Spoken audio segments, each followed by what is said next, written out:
Za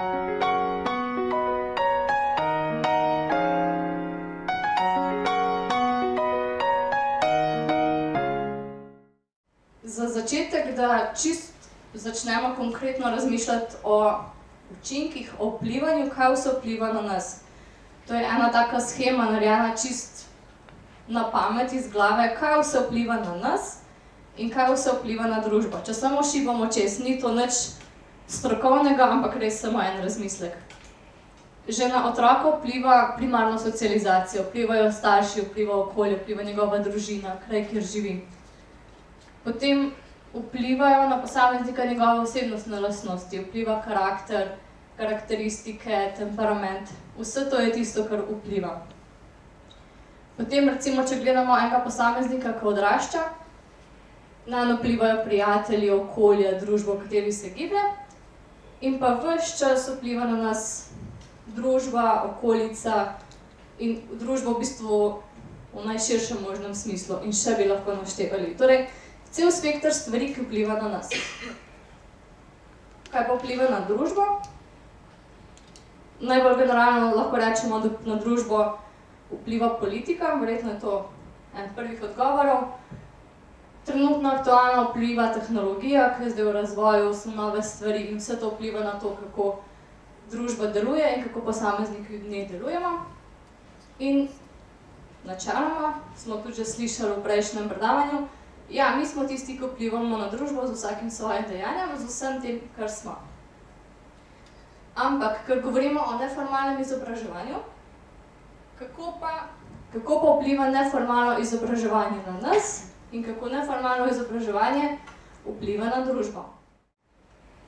Čisto na splošno, kaj so učinki neformalnega izobraževanja? Prva stvar je, ki je pa tudi že prej izpostavljena, to, da v prvem koraku težko razmejujemo. Če se vprašamo, kaj smo se nekje naučili in kaj znamo, težko razmejimo, česa smo se kje naučili. Kakšna stvar je lahko zelo jasna, kakšne stvari so pa tako, ko rečeš, jaz se ne vem, to sem slišal tam, pa sem slišal tam, pa sem se udeležil tam, pa sem slišal nekaj v šoli. Torej, ta razmejitev učinkov je dostikrat zelo nejasna in zelo težka. Potem opozorila bi samo na to, kar smo tudi že govorili, v bistvu na neformalno in priložnostno. V bistvu na tukaj na razliko od tega, da se neformalnega lotevamo načrtno, z nekim ciljem.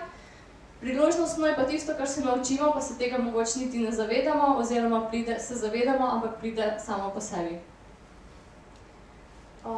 In kar je bilo že prej ob tisti kavi oziroma ob čaju, ni se dovolj samo izobraževati, ampak se moramo tudi zavedati, kakšne učinke smo pridobili in kje bomo te učinke lahko uporabili, kje nam bodo prišli prav. Ja, in pa vrednost za nas in za družbo. Ves čas se vrtimo okoli tega, kje smo mi in kje smo v družbi. Še vedno govorimo o posamezniku. Ko smo v formalnem sistemu, smo tja postavljeni in ko smo v osnovni šoli, tam smo. To je določeno po zakonu, tam moramo biti in tam se recimo naučimo določene stvari, ki so osnovne za življenje. Pri neformalnem izobraževanju pa bistvena samoiniciativnost. Je bistven razmislek o tem, kje smo, kaj želimo v tem trenutku in kaj želimo mogoče enkrat v prihodnosti, kje se vidimo, kaj je tisti naš končni cilj, kam želimo priti. In zaradi vsega tega se potem lahko načrtno odločamo, kaj bomo počeli, če se bomo udeleževali, kako bomo vrednotili svoje neformalno izobraževanje, kako bomo videli, kje so ti učinki, ki jih želimo doseči in kako jih bomo dosegali. In ti cilji, o katerih govorim, se v bistvu ne nanašajo samo na nas osebno, ampak tudi na strokovno. Osebno mislim s tem, kaj želim v življenju kot človek doseči, kam se želim usmeriti, kaj so tiste moje vrednote, ki so mi najbolj pomembne. In na drugi strani, to je moja kariera, to je moje strokovno področje, a imam kompetence za to, a imam znanje za to, oziroma kako bom lahko te stvari, ki jih potrebujem, lahko še boljš razvil. In pa še kratkoročno pa dolgoročno, tukaj je spet težko razmejevati, kaj je nekaj, ki vpliva na nas kratkoročno in kaj je nekaj, kar vpliva na nas dolgoročno. Ko govorimo o ciljih in o tem, kam hočemo priti, govorimo o dolgoročnih učinkih. Ko razmišljamo, nekam hočemo priti, nekaj hočemo doseči. Kratkoročno je pa tisto, kar vpliva na nas v tistem trenutku. Ne vem, čist primer, bom diplomiral, pa imam predstavitev diplome, zdaj pa rabim nekaj vedeti o tem, kako bom lahko to zelo dobro naredil. In na hitro poiščem, kje lahko dobim te kompetence, da bom lahko to dobro naredil. To je pač kratkoročni, dolgoročni pa tisto, v bistvu vsega širše. V vseživljenjskem učenju smo pa že danes tokrat slišali, da mislim, da ne rabim izpostavljati. Čeprav govorimo o neformalnem izobraževanju v mladinskem delu, se ti učinki pojavljajo in jih imamo skozi celo življenje. Kaj je tisto, kar v bistvu na posameznika najbolj vpliva? Kaj je tisto, kar je najbolj vidno? To so kompetence, ki jih pridobimo. Zato ne govorimo samo o znanjih, ki jih imamo, torej samo o tistem, kar jih imamo v glavi, ampak o kompetencah, torej o celotnem spektru, kaj z neko stvarjo dobimo. Kompetenca to pomeni, da imamo ene sposobnosti, znanja, veščine, ki so pa prenosljive potem tudi v ostala področja. In ker govorimo o načrtovanju, da to povežem še s kompetencami, tako kot sem rekla, kompetence je hibridni atribut, ki vsebuje znanja, veščine, to pomeni, kako nekaj naredim, odnosi, attitudes, kaj je tisto, kar vzpostavljam v okolju in kaj so še ostale sposobnosti, ki jih imam. Da lažje načrtujemo in da si postavljamo stvari, cilje, kam hočem iti, kaj hočem doseči in da bom to naredil neki v smislu celostne poti, si lahko pomagamo z vprašanji, kaj moram znati, če si predstavljamo možička, kaj moram imeti v glavi za to, da bom to lahko dosegel, naredil. Potem, kaj moram biti sposoben narediti, to so veščine, to so roke, kaj je tisto, kar moram znati narediti s svojimi rokami. Potem, katere osebnostne kompetence moram imeti, torej iz vidika srca. Če rečemo malo poetično, kaj je tisto, kar moram paziti v medsebojnih odnosih, v odnosih, v katere stopam, v katere bom stopal, v kateri sem. In pa, kaj moram vedno nositi s sabo, si lahko predstavljamo, kaj je tisto, kar moram imeti ves čas s sabo v nahrbtniku za to, da lahko dobro, kompetentno delujem.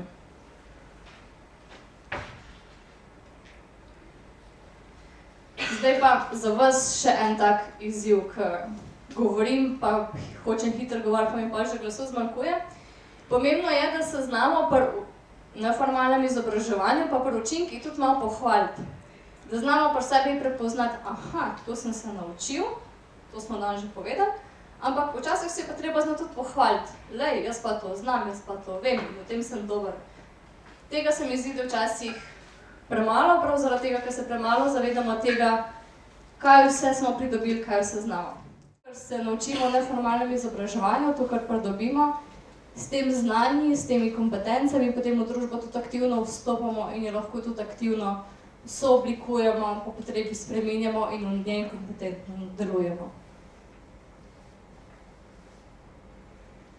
Tako. Zdaj smo ugotovili, da eni hitro prepoznamo svoje učinke, pa se zavedamo stvari, eni mogoče manj.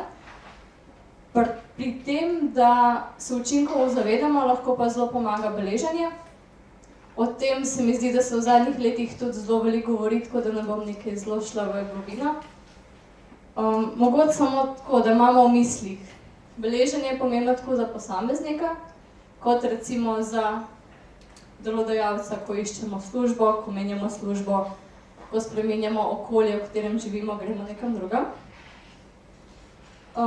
Obstoječe orodja tudi najverjetneje poznate, slovenski Nefix, potem YouthPass in pa Portfolio for Youth Leaders and Youth Workers. Vsi temeljijo na približno podobnih stvareh.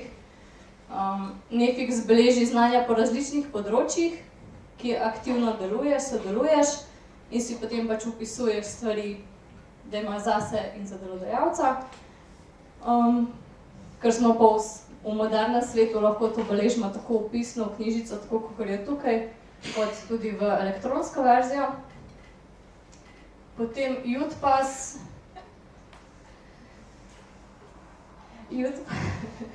UTPAS tudi temelji tako na prepoznavanju, beleženju učinkov, ki jih pridobimo skozi mladinsko delo, hkrati pa služi tako kot ostalo orodja tudi temu, da mladinsko delo in neformalno izobraževanje postajajo bolj prepoznani tudi v sferah, kjer to mogoče ni tako samoumevno, kot je mogoče komu od nas. Ta sredinski portfolio je pa bolj namenjen v bistvu, lahko rečemo, mladinskim voditeljem, mladinskim delavcem, torej tistim, ki se strokovno ukvarjajo z mladimi, tako da v bistvu poiščejo kompetence, kaj za delo z mladimi potrebujem, kaj že imam in kaj bom razvil ter kako.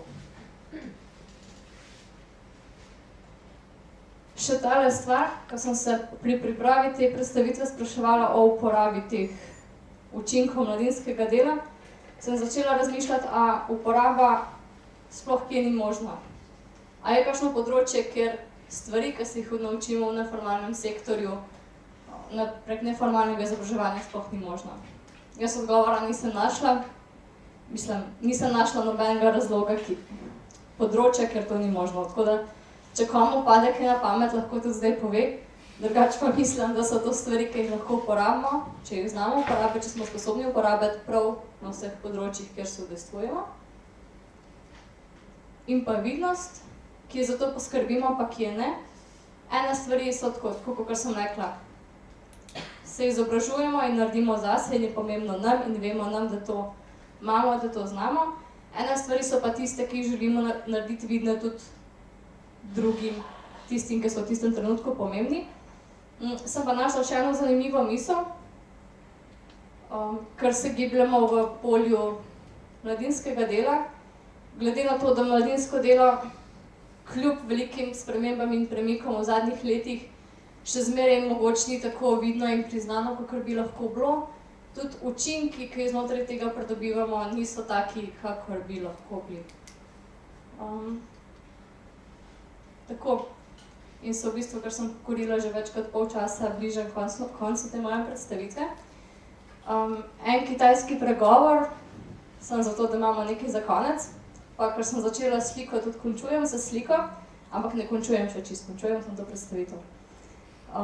Zakaj darilo? Darilo je nekaj, česar se veselimo in tisto, kar dobimo, je wow, super, ne? Tako je tudi pri neformalnem izobraževanju, wow, super, nekaj se bom naučil, nekaj novega je, nekaj tisto, kar je zanimivo, kar me motivira. In čeprav darilo izgleda lepo, navzven nam nič ne pomaga, če ga ne odpremo, ne? Tako je isto pri neformalnem izobraževanju. Če ne pogledamo, kaj je v globini, kaj so tisti učinki, ki smo jih dobili, bo ostalo samo prav na površinskem veselju. Če pa bomo res pogledali, kaj so učinki, ki smo jih pridobili zase in kaj lahko s tem naredimo, potem lahko to uporabimo naprej, kot recimo vsebino tega darila. Tako.